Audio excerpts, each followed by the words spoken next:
Dude, you know something else I just thought about, and I was thinking about it this morning, is the amount of time that we're in limbo is really what like stresses me out. I was thinking about like why I felt so free, and like you sold cars for, a couple months, but a car deal is like, Couple years. oh, you did it for a couple years? Yeah, total. Because I did some with Hyundai, then I went to Toyota, then I came back to Hyundai and sold cars for a small amount of time. So all in all, it was like, yeah, a year and a half, 2 years. I didn't know that. Oh, dang, I thought you only did it for a couple months. Yeah. That's crazy. Okay, so you sold cars for a couple years, and so the nice thing that I really liked about cars was it being done. Like it's done. When you're done with it, you might need to get a couple stips and stuff, but for the most part, you're freaking done with it that day. It's like a 3-4 hour transaction. This is like you're up in limbo for sometimes a year on a property, until the property's done because we got construction, we got to close on it, we got title, like there's so much stuff. How do you feel like, does that affect you at all in your mental space and stuff, or how do you feel? I would say at first, yeah, definitely affects you because when you're in the situation, you think if something goes wrong, you're like, I am responsible for the outcome of this. And then when you go back to, again, with like our situation, when you go back to the pipeline and there's not just one problem, there's 90 of them, it's a lot easier to be like, oh, yeah, okay, this just happens. And that's another thing that I guess it is harder when you're starting out and you have one thing on your mind because if it doesn't go right, what are you going to look at? You can't really go solve another problem. You're just either succeeding or failing in that one area.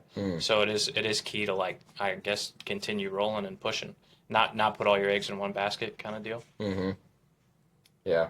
I just hate that part, honestly. Like, I don't like having it always. And then I remember whenever you first started, I kept saying that we're going to get to a point where we're like, we're going to be good. We're going to get there. We're going to get there. And then we just kept expanding. And then I think it was probably like a year and a half ago. I was just like, dude, I've just accepted that this is our life and we're not stopping. We're not going to get there. We're not going to get to a point. It's like, this is never ending. And so we just need to get better. And so it's been an interesting shift, but what's next for you, buddy? Where are you going next couple years? What are you thinking? What's your goals, plans? What are you thinking?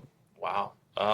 Yeah, I'm gonna jump. I'm not I like real estate, but I love business, so I'll end up getting some houses and creating some, I guess, passive flows or helping out my family in that sense. But that's kind of what is next for me, whether it is in real estate or in my own like personal life, is to take care of like the longer term stuff that people worry about, whether it's like money or health or whatever that is, investing in that for myself, and then also taking care of my family. That's big for me.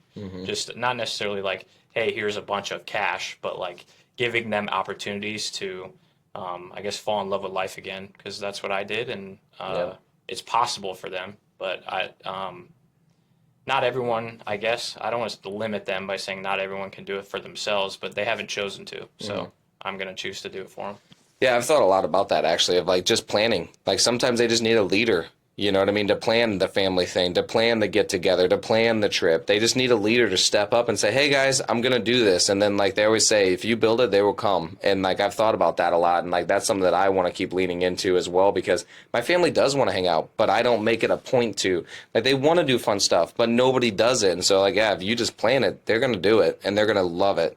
Yeah, and the big thing too is like I used to talk all the time. I mean, when I started being an entrepreneur 6-ish years ago, I would just, oh, this is what I'm going to do and this is how it's going to be. And like for 6 years, I had no, like, not that, I'm not going to retire and I couldn't retire tomorrow, but there does have to be an element in that situation of proof for them to actually follow you, because you could talk a big game. I'm really good at that. But once you have evidence, it's getting to the point now where, like, not just my family, but especially them, they respect what I say more now, and they don't even know like a number. They don't know how much I make or how well I'm doing. They can just tell that I'm taking care of myself and taking care of what I'm responsible for. And so they're asking me more like adult questions, more like deeper things, and yeah, just starting to, I guess, not respect me as a human, but respect what I say or advice that I even give them. So, which is pretty cool. Yeah, it's funny because I always think about like, is that because of the results that you're doing? Maybe. But sometimes I think it has to do with the certainty in which you speak. And when you're more certain when you speak because you've done it before, then like nobody can deny that from you. You're like, dude, I already know that I'm going to do this because I've done it a lot of times in the past. And so now you can speak with more certainty that more people believe you. So it's not just your family because they know what you've accomplished. If you go talk to somebody else, they're going to believe you more because you believe yourself. Yeah, the energy I carry now is different because of that belief. It's funny, just to branch off a little bit. I have some people that tell me like they can't do it because they don't have the time or they don't have the money, and I'm like, bro, I wish I didn't have the time and money because then I would have nothing but time and money. And so it's just like, yeah, a lot of people, yeah, they think you have to have a certain something to get rolling, and I'm like, if I had nothing again, that would be awesome because then I could start fresh, and I know how to do things a little differently this time around. So I've thought about that too. I'm like, dang, if I just restarted, I think I would do it differently, and then it would almost be, in a sense, more freeing in a lot of ways. Because like now, I feel a little bit of pressure, like more pressure. The more you have, the more pressure it feels like, and so yeah, it's just scary. Instead of starting fresh, it's like, dude, when you start from bottom, it's a good place to start. yeah, But all right, buddy, appreciate you. Thanks for Sweet. being at LTD, buddy. We got the Movados. Let's go, baby. this one was free. Actually, this was Dakota's, and I think that one was mine. Yeah, it is. This one wasn't free, though. No, I'm just kidding. Actually, I'm not kidding, but I am. But, That's a nice one.